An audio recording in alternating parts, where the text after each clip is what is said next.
Bismillahirrahmanirrahim. Assalamualaikum warahmatullahi wabarakatuh.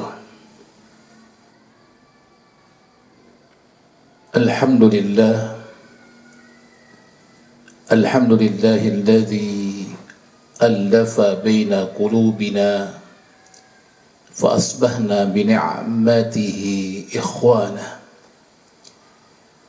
Asyhadu an la ilaha illallah wahdahu la syarika lah wa asyhadu anna Muhammadan abduhu wa rasuluhu la nabiyya ba'dah. Allahumma salli wa sallim wa barik ala sayyidina wa maulana Muhammad sallallahu alaihi wasallam wa ala alihi wa sahbihi wa man sara ala nahjihi ila yaumil qiyamah. Amma ba'd. Akhwati fillah rahimakumullah. Alhamdulillah wa syukurillah. Pada pagi hari ini, di hari yang kedua kita melaksanakan saum Ramadan, kita masih diberikan kesempatan kehidupan untuk bisa melaksanakan ketaatan kepadanya. Semoga di hari yang kedua ini kita lebih semangat lagi, lebih baik lagi melaksanakan ketaatan kepada Allah Subhanahu wa Ta'ala, baik dalam saum yang kita laksanakan, tilawah yang kita baca dari Al-Quranul Karim, sedekah dari harta yang kita keluarkan, dan amal-amal ibadah lainnya, sehingga kita berharap selepas Ramadan kita bisa menjadi insan yang bertakwa kepada Allah Subhanahu wa Ta'ala. Karena memang target yang dikatakan oleh Allah dalam firman-Nya ketika kita melaksanakan saum Ramadan dan ibadah-ibadah lainnya adalah untuk menjadi orang-orang yang bertakwa kepada Allah Subhanahu wa Ta'ala. La'allakum tattaqun. Akhwati fillah rahimakumullah. Insyaallah pada pagi hari ini kita akan mengangkat tema berkaitan tentang keutamaan bulan Ramadan. Fadilah, keutamaan yang Allah berikan di bulan Ramadan. Kalau kita baca Al-Quranul Karim, kita baca hadis-hadis Rasulullah sallallahu alaihi wasallam, maka kita akan dapatkan beragam macam keutamaan yang Allah dan Rasulullah janjikan kepada kita ketika kita melaksanakan saum di bulan Ramadan, ketika kita melaksanakan ketaatan kepada Allah di bulan Ramadan. Ada beberapa ayat dan beberapa hadis yang coba saya nukilkan pada kesempatan kali ini tentang keutamaan bulan Ramadan. Yang pertama adalah Allah Subhanahu wa Ta'ala telah memberikan kepada kita keutamaan diturunkannya Al-Quranul Karim. Jadi di bulan Ramadan ini Allah Subhanahu wa Ta'ala menurunkan Al-Quran. Dan turunnya Al-Quran ini diberikan oleh Allah Subhanahu wa Ta'ala secara bertahap. Memang ketika turun pertama kali sampai dengan langit dunia, pada saat itu seluruhnya. Tetapi kemudian diturunkan sedikit demi sedikit melalui malaikat Jibril dalam setiap permasalahan, dalam setiap hal yang berkaitan dengan kehidupan Rasulullah dan para sahabatnya ketika itu. Hal tersebut dijelaskan dalam Al-Quran surat Al-Baqarah ayat 185.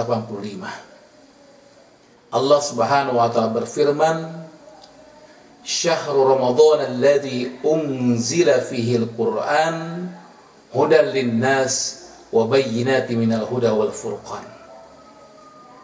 Syahrul Ramadan, bulan Ramadan, alladzi unzila fihi al-Qur'an, adalah bulan yang dimana di dalamnya diturunkan Al-Quran. Jadi begitu jelasnya Allah mengatakan diturunkannya Al-Quran. Unzila fihil Quran. Dan kemudian Allah Subhanahu wa taala menjelaskan kepada kita tentang fungsi faidah diturunkan Al-Quran bagi manusia. Apa itu? Yang pertama disebut sebagai huda, sebagai petunjuk. Jadi ketika orang-orang membaca Al-Quran, ketika orang-orang mentadaburi ayat-ayat Al-Quran, memahaminya, maka niscaya apabila hatinya bersih, dia akan mendapatkan petunjuk dari Allah Subhanahu wa taala. Maka tidak heran banyak orang-orang non-muslim ketika mereka membaca Al-Quran, memahami Al-Quran, makna-makna yang ada di dalamnya, lalu dikaitkan dengan ilmu yang mereka miliki, lalu mereka masuk ke dalam agama Islam. Kenapa? Karena Al-Quran ada hudal linnas, sebagai petunjuk bagi manusia. Dan kemudian yang kedua, Allah Subhanahu wa taala menjelaskan fungsi Al-Quran itu adalah sebagai furqan, sebagai pembeda. Pembeda apa? Pembeda antara yang haq dengan yang batil. Jadi ketika kita baca Al-Quran, kita pahami, kita tadaburi, maka kita bisa membedakan, oh ini hak, oh ini batil. Jadi jangan sampai kita hanya sekadar membaca saja. Memang ketika kita membaca Al-Quran, kita mendapatkan ganjaran di sisi Allah Subhanahu wa taala. Kita mendapatkan pahala. Kita mendapatkan balasan dari Allah Subhanahu wa taala. Tetapi yang lebih utama lagi adalah ketika kita baca Al-Quran, kita bisa memahami apa yang kita baca, sehingga kita akan mendapatkan petunjuk. Contoh misalkan kita pergi ke satu tempat yang belum kita kenal tempat tersebut. Biasanya ada petunjuk arah. Jadi kalau kita mau pergi ke sini, lalu ini melalui lewat ini, jalan ini, ada petunjuk arah. Nah, kalau kita tidak bisa memahaminya, hanya bisa membaca, maka kita nggak akan sampai pada tempat yang kita tuju. Begitu juga kehidupan kita. Ketika kita sudah diberikan petunjuk oleh Allah Subhanahu wa taala, tapi kita tidak berusaha untuk memahaminya, maka wajar kalau kita tersesat, kalau kita menyimpang. Kenapa? Kita tidak memahami apa yang kita baca. Maka ikhtiarlah. Saya berpesan pada seluruh akhwat, tolong bukan sekadar membaca, tapi tolong pahami makna-makna yang terkandung dari apa yang ada di dalam Al-Quran. Ini poin yang pertama. Keutamaan yang kedua adalah Allah Subhanahu wa ta'ala menjanjikan kepada kita bahwa di bulan Ramadan ada satu malam yang apabila kita berusaha beribadah sebaik mungkin, mengoptimalkan kemampuan kita, meningkatkan ibadah kita dengan beragam ketaatan, maka akan mendapatkan ibadah-ibadah yang kita lakukan itu berlipat ganda lebih besar lagi dibandingkan malam-malam sebelumnya. Allah mengatakan khairun min alfi syahr. Apa itu? Lailatul Qadar. Yaitu Lailatul Qadar, Allah jelaskan khairun min alfi syahr. Kata ahli tafsir, yang dimaksud daripada alfi syahr di sini adalah Allah memberikan kepada kita keutamaan yang lebih daripada 1000 tahun. Jadi nggak benar kalau kita mengatakan lebih baik daripada 1000 tahun, ya. Apa lebih baik daripada 1000 tahun? Enggak, lebih dari 1000 tahun. Ya. Jadi ketika mengatakan khairun min alfis sahar, berarti Allah Subhanahu wa taala menjelaskan kepada kita bahwa apabila kita melaksanakan ketaatan kepada Allah dengan beragam bentuk ketaatan kepadanya, maka nilainya itu lebih baik daripada 1000 bulan. Ini yang diinginkan Allah Subhanahu wa taala. Dan ini dijelaskan oleh Rasulullah terjadi pada malam-malam 10 terakhir. Dikhususkan lagi terjadi pada malam-malam ganjil. Ada yang mengkhususkan lagi seperti Ibnu Abbas mengatakan malam ke-27. Wallahu a'lam bishawab. Yang pasti adalah kalau Rasulullah memasuki 10 terakhir di bulan Ramadan, maka beliau akan mengencangkan ikat pinggang. Artinya di sini dia tidak lagi mempergauli istrinya secara hubungan badan, tapi kemudian mentaati Allah dalam bentuk i'tikaf, dibangunkan keluarganya, disemangati untuk beribadah kepada Allah Subhanahu wa taala. Ini yang dilaksanakan Rasulullah untuk apa? Untuk meraih Lailatul Qadar. Dan mudah-mudahan tahun ini Allah memperkenankan kita semua untuk bisa mendapatkan ibadah Lailatul Qadar di bulan malam yang disebut sebagai Lailatul Qadar. Ini poin yang kedua. Poin yang ketiga adalah Allah Subhanahu wa taala menjanjikan kepada kita di bulan Ramadan dengan pengampunan dosa. Jadi kalau kita ingin mendapatkan pengampunan dosa, salah satu adalah wasilahnya dengan melaksanakan puasa di bulan Ramadan dan ketaatan-ketaatan lainnya di bulan Ramadan. Dalam sebuah hadis disebutkan oleh Rasulullah SAW, yaitu hadis riwayat Imam Bukhari dan Muslim, man shoma Ramadhana imanan wa ihtisaban ghufira lahu ma taqaddama min dzambi. Barang siapa melaksanakan saum dengan 2 syarat di sini disebutkan. Apa itu? Imana. Jadi penuh dengan keyakinan kepada Allah Subhanahu wa taala. Dengan penuh keimanan kepada Allah Subhanahu wa taala, kemudian wahtisaban, dan berharap untuk mendapatkan pahala dari puasa yang dilakukannya. Maka tidak benar kalau ada orang mengatakan, "Udahlah, saya ibadah bukan mencari pahala. Saya ibadah ya hanya melaksanakan ketaatan kepada Allah." Tidak benar pendapat ini. Karena Rasul mengatakan wahtisaban, berarti di sini adalah mencari, berharap untuk mendapatkan pahala dari Allah Subhanahu wa taala. Nah, ketika kita menggunakan 2 syarat ini dengan baik, memenuhi 2 syarat ini dengan baik, maka Allah Subhanahu wa taala melalui lisan Rasul mengatakan ghufira lahu ma taqaddama min dzambi. Maka Allah Subhanahu wa taala menjanjikan kepada kita bahwa dosa-dosa yang telah kita lakukan pada masa yang lalu akan diampuni oleh Allah Subhanahu wa taala. Masya Allah, luar biasa.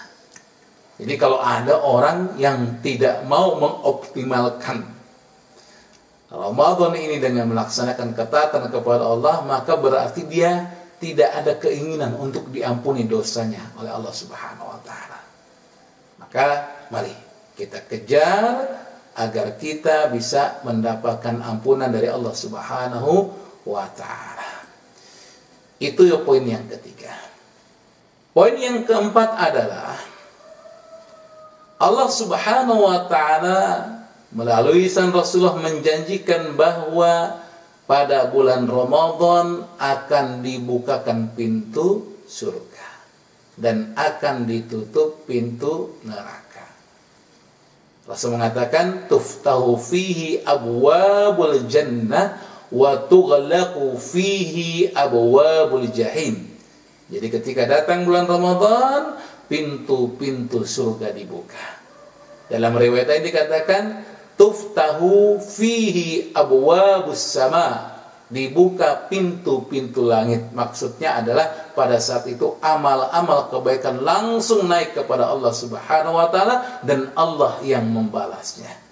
Wa tughlaqu fihi abwabul jahim, dan ketika itu semua pintu-pintu neraka akan ditutup oleh Allah Subhanahu wa taala.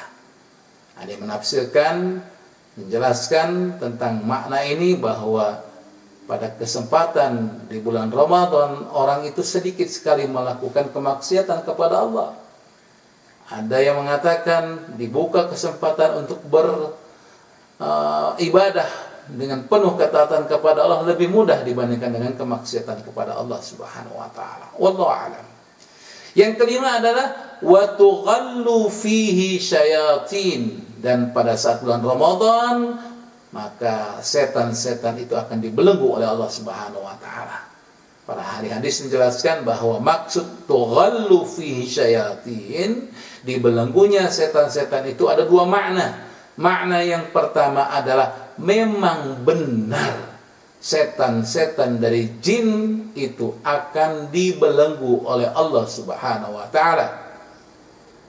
Tapi ingat, setan itu dalam Al-Quran itu ada dua. Ada setan dari bangsa jin dan ada setan dari bangsa manusia.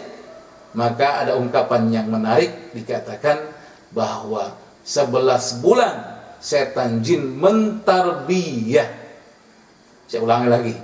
11 bulan setan jin mentarbiyah, mendidik secara optimal setan manusia sehingga benar-benar menjadi setan, lalu kemudian dia liburan sebulan. Karena apa? Dia tinggal melihat hasil. Artinya sebulan itu ujian dari ilmu yang diberikan kepada manusia, bagaimana dia menjadi setan manusia yang berhasil menggoda manusia dan menyesatkan manusia. Nah, ini ada yang mengatakan hakiki, ada yang mengatakan majazi. Ya, majazi hanya kiasan saja, bahwa pada saat itu setan itu kurang mampu untuk menggoda manusia karena ketaatan kepada Allah demikian luas, demikian besarnya, demikian dahsyatnya. Wallahu a'lam bishawab. Yang keenam adalah bahwa Allah Subhanahu wa taala menjanjikan kepada kita di bulan Ramadan adalah bahwa ada hamba-hamba Allah yang akan dibebaskan dari api neraka. Luar biasa. Kata Rasulullah, inna lillah inda kulli fitrin utaqa wa dzalika fi kulli lailah. Jadi pada setiap waktu berbuka atau dalam waktu setiap hari itu, di malam hari Allah membebaskan setiap orang dari siksaan neraka. Nah, kita berharap termasuk di antara orang ini. Ya, karena bagaimanapun ya, seringan-ringan siksaan di neraka itu sangat berat. Ya, sangat berat. Saya baca dalam sebuah penjelasan ulama, siksaan teringan itu adalah yang dialami oleh Abu Thalib, paman Rasulullah. Kakinya menginjak bara api, otaknya mendidih. Ini yang paling ringan. Bagaimana dengan yang lain? Wallahu a'lam bishawab. Kita nggak akan mampu membayangkannya, kecuali memang naudzubillah kalau kita masuk ke dalamnya, baru kita tahu oh begitu beratnya. Tapi sebetulnya cukup aja kita baca Al-Quran, hadis-hadis Rasulullah, bagaimana beratan siksaan di neraka. Mudah-mudahan Allah menghindari kita daripada api neraka. Nah, caranya melakukan ketaatan di bulan Ramadan.